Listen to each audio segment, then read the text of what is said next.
All right, so my name is Kirsten, and the things I'm going to say here today are my own views, just like everyone else. But I am so honored to be here to talk to you about privacy and risk councils, which I think are so critical for any modern organization to really harness the value and the power of data and new technologies like AI, both responsibly and strategically. So, quick background on me. After law school, I was a litigator for about 7 years before landing that coveted first in-house job. I was the first privacy counsel at Electronic Arts.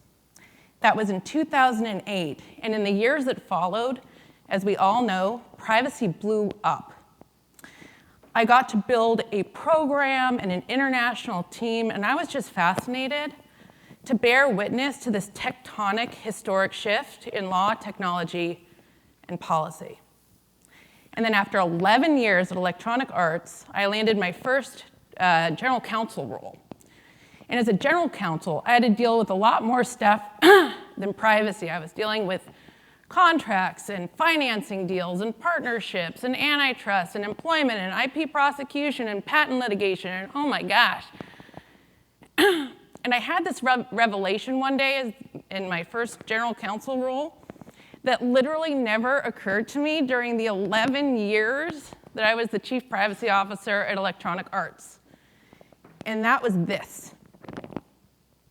That privacy, and as we all know now, AI too, they are the most challenging legal disciplines in existence, hands down. And it's because they're more about just the law. For most things, you take the facts, and then you apply the law, and if the facts fit in the law, then you're good to go.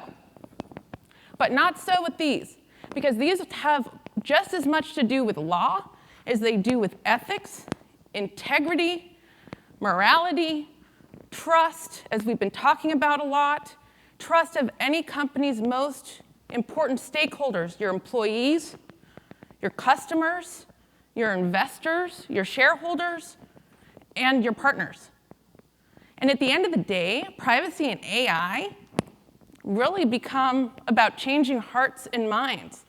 You have to basically convince people to forego opportunity and ideas and revenue-generating opportunities just because it's the right thing to do. And what's even more challenging is making sure that everyone in your organization is making decisions that are consistent, because as we all know, it only takes one wrong move before it all comes crashing down. And the other thing that's very challenging for a privacy, a policy, a legal person, an IT person, when you're dealing with these things, is that unlocking the potential and the value of AI and data requires a lot of insight that no one privacy lawyer, IT pro, expert, or a team of those people can do on their own. You need a lot of perspective. So, and you also have to have all these perspectives to make sure that what you're doing actually makes sense for your company as the law, the technology, and consumer expectations continue to evolve on like a daily basis. So it occurred to me that perhaps we should let other people into the fold here. And I came to this realization in two pivotal moments. So I don't know if you guys, anyone here has had the same kind of experience, but when I started out, my team and I, we would write policies. They were so good. They were policies about privacy, personalization, monetization, oh my goodness, marketing, you name it. They were amazing. And once we got around the table and we perfected them, we posted them on the intranet, and we went forth and enforced them throughout the company.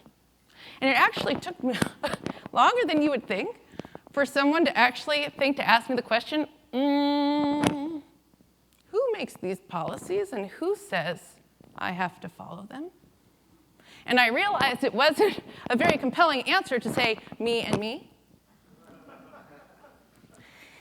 And then second, this just happened kind of organically.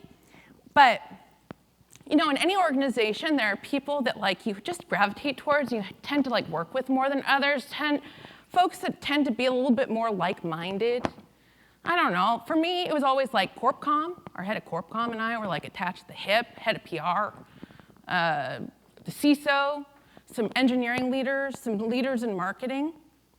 And when I had those kinds of situations where I had this really hairy problem, and I couldn't get this person to get to the right place no matter how hard I tried, I just bring in my merry band of allies who had complementary business and reputational insights to get them to the right place. And guess what? It worked every single time.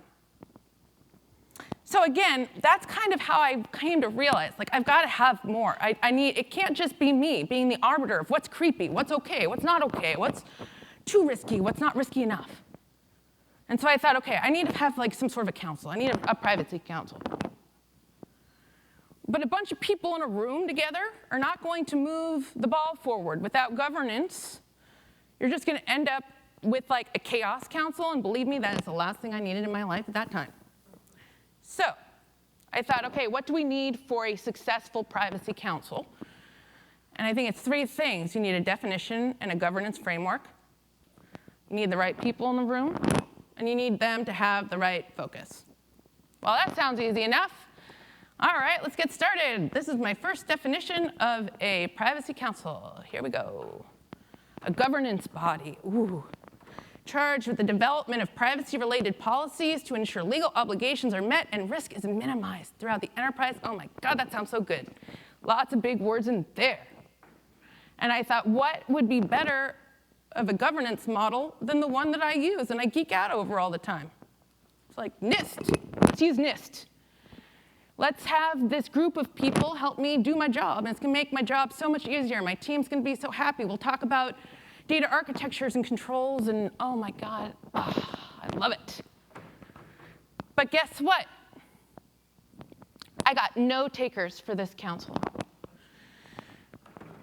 That's not to say that this isn't important. I mean, this is what we live and breathe by. This is what we live to do. This is how we measure the health and maturity of our programs. This is what we use to present to the board and our auditors and dazzle them with how much progress we've made. But for most normal people, apparently, it's very, very boring.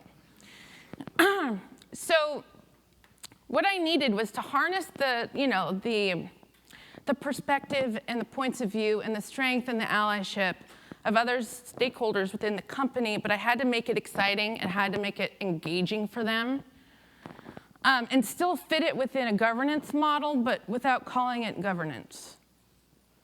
So I tried it again, and I came up with this. How about an exclusive team of cross-functional leaders charged with making strategic decisions to unleash the power and value of data? And by the way, this works exactly the same for AI, and I've used it for both. So just data and AI, while maintaining trust and minimizing risk. Okay, I got some interest, fine. And then in terms of a governance model, what's worked for me is always a principle-first approach. So I think Shannon nailed it. She mentioned it earlier, actually. But what I'm talking about is one page with the definition and your mission of your council at the top, and then a list of bulleted principles that are inspiring and that get people excited. We use data and we use AI to delight our customers, to give them the best possible experience, to optimize their experience with your product, to optimize our business operations, make our lives easier, always consistent with the reasonable expectations of our customers. We're going to say what we do and we're going to do what we say. I mean, shout out to Gen Z. Thank you very much. Who doesn't want to be a part of a team that wants to do amazing things for your company while also doing something good for society? So what we have is so we've got this definition, and we've got this kind of very concise, brief, exciting, inspiring principle-first framework. And then the question then becomes, who do you invite to be part of this? And you do need, and this is going to change based on the organization, but you need folks, leaders from throughout your organization who have a stake in this and that can apply those principles in a rational, reasonable way. So one team I always make sure I have in the room is customer support. A lot of times they get overlooked, but there is no team that has a better sense of the sentiment, the perspectives, the needs of your customer base than the people talking to them on the phone every single day. And then you need your CISO, your head of Corp Comm and PR, because they have such good insight in terms of reputational risk. Marketing, because they're the ones that are going to be touting the competitive differentiation that you're able to accomplish. They're also a huge utilizer of data. You need your product teams, you need your engineers, leaders, and you need some legal and compliance and policy folks. And a lot of people say, well, my company is so big, it's so big. I don't have my room would be it'd be this full. But you can have, I'd say, a dozen members of this team. That way, if you find a dozen leaders, great. And if your company is gigantic, then you can have multiple privacy councils, right? Depending for each of the business units. And they can all kind of feed into a Uber council that kind of helps make all of the councils a little bit consistent. But then you've got all the stakeholders that you need to help solve problems and bring things to the table. So then the question becomes, okay, what are these people you get in a room? What are they going to do? And again, for me, this is a place I can bring my policies, my really good policies that my team writes. I can take it to them and actually get feedback, and actually take it, and really synthesize it. Every single meeting, I have a brainstorming session where people are able to raise ideas they have in terms of AI or privacy initiatives, concerns, things they think might be problematic, so we can get those out on the table. The people get so invested and excited about being on this council that they actually become evangelists, and they're asking their teams beforehand, what do they think? So they're bringing all these things to the table that otherwise wouldn't kind of bubble up to the surface. We vet new data processing proposals, those guys with the hairy problems that I used to have to deal with by myself. I'd have them come to the council, pitch it there. We track progress of the top priority initiatives. And ultimately, at the end of the day, when you have a really high-functioning privacy council within your organization, it really elevates the role of privacy and AI within your organization. And key idea number one is that open forums drive alignment. This privacy council, it's not about governance and NIST and ISOs. It's about bringing really smart, talented leaders together to openly share their thoughts and gain alignment according to a framework. If you have a philosophy that everybody kind of digests and understands and is the lens through which they view all new data processing initiatives in AI, then you've got the governance you need, and you're going to end up with a group of advocates and allies. They're going to help you on your mission. And also, this is going to get, the cross-functional nature of this is going to get ideas to the table that otherwise wouldn't surface. It's going to identify potential risks and areas for improvement. And again, according to a simple framework, because what I've seen also happen is when people get really excited about something like data or AI is kind of the hot thing right now, of course.